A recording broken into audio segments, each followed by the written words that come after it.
Welcome to The Explainer. Okay, let's just dive right into this. Today, we're taking a really fascinating look at the poetic structure of the Song of Moses, which you'll find in the English Standard Version of Exodus 15. Now, if you're already familiar with this text, you know the epic story it tells, right? The miraculous crossing of the sea. But today, we aren't just looking at the narrative, we're actually going to look at the architecture of the text itself. We're going to analyze how the physical layout, the rhythm, and the precise placement of words on the page absolutely amplify the profound meaning of the passage. To do this, we'll be using a kind of zoom-in, zoom-out approach to dissect the text. We're going to break it down into these 6 distinct movements, starting with the layout of triumph, moving to the anatomy of the divine warrior, looking at the structural juxtaposition of power, the incomparable chorus, the geography of dread, and finally, where poetry meets bitter prose. All right, movement 1, the layout of triumph, visualizing poetry. Let's start with our macro view. Seriously, just look at the visual impact of the page itself. If you open up the ESV right after verse 1, you can literally see the story transform. That blocky, dense narrative prose that's been driving the historical account of the Exodus suddenly just breaks. It shatters into these beautifully indented lines and formatted stanzas. It's visually signaling to you, the reader, this triumphant, poetic departure from standard storytelling. This visual shift is our absolute first clue that the rules of the text have totally changed. We are no longer just reading a grounded, historical accounting of point A to point B. Those indented lines elevate the text into rhythmic praise. It's like the design itself is taking a breath, telling you to pause, sing, and really feel the weight of this victory. Moving on to movement 2, anatomy of the divine warrior, repetition as power. Now, let's zoom in a bit on how the text describes the primary actor in this poem. It uses this rhythmic, driving repetition to build its theology. Specifically, it heavily emphasizes God's right hand and divine breath. By stacking these phrases back to back, glorious in power, shattering the enemy, the blast of nostrils, blowing with wind, the text builds this towering image of an effortless, undisputed warrior. God doesn't even need to draw a conventional weapon, right? The very elements of nature just act as extensions of his anatomy. This brilliantly illustrates the power of that repetition.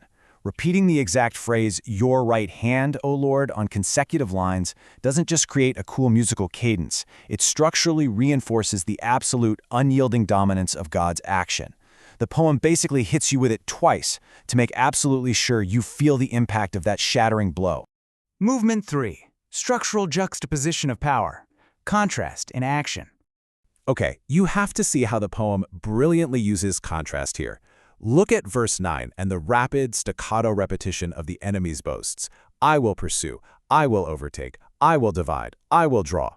It is chaotic, it's frantic, it is just full of human ego and aggressive energy.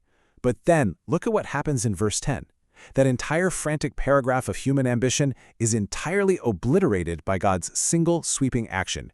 You blew with your wind, the sea covered them. It's amazing how the literary pacing itself is telling the story.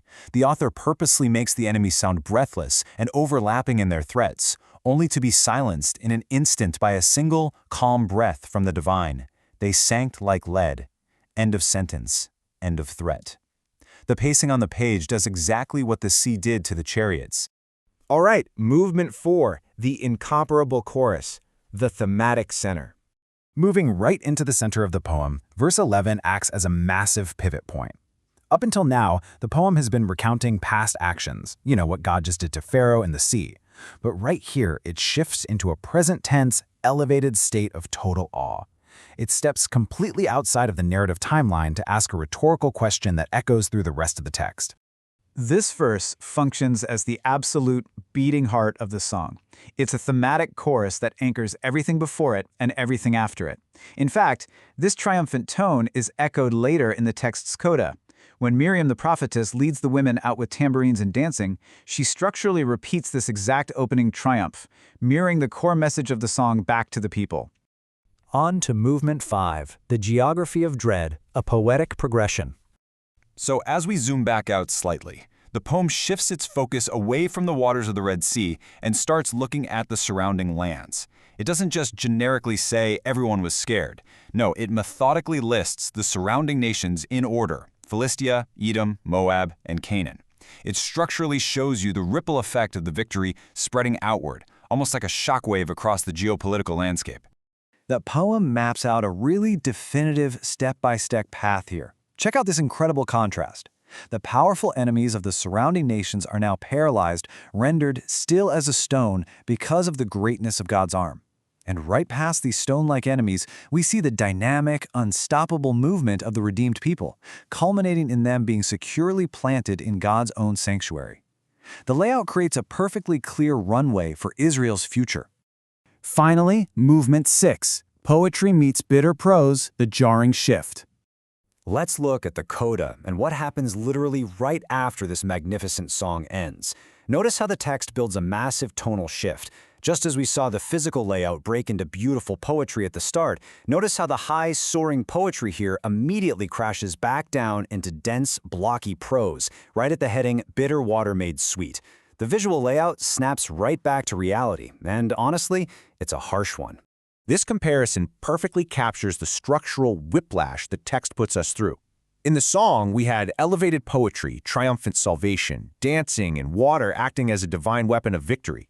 Immediately after, literally the very next thing in the text, we get grounded prose, thirst, complaining, and water that is bitter and undrinkable. And the text tells us this happens just 3 days into the wilderness. 3 days from soaring poetry to bitter prose. The narrative intentionally places this grounded, thirsty reality right on the heels of the most triumphant song in Israel's history. Just moments ago on the page, they were singing, "The Lord is my strength and my song," and suddenly they're grumbling, "What shall we drink?" So the absolutely crucial point here is that this isn't just a historical sequence of events, it's a deliberate literary choice. The physical layout and the transition from poetry back to that blocky prose perfectly mirrors the Israelites' sudden jarring shift from transcendent faith back down to earthly grumbling. The medium is truly the message here. As we wrap up, I want to leave you with a final provocative thought to consider. Does the jarring design of the text itself, slamming a bitter, thirsty reality right up against a triumphant song of salvation, reveal how quickly human beings forget the miracles we just finished singing about? It definitely makes you read the text a bit differently next time you open it up, doesn't it? Thanks so much for joining us for this explainer today, and keep looking for the architecture behind the story.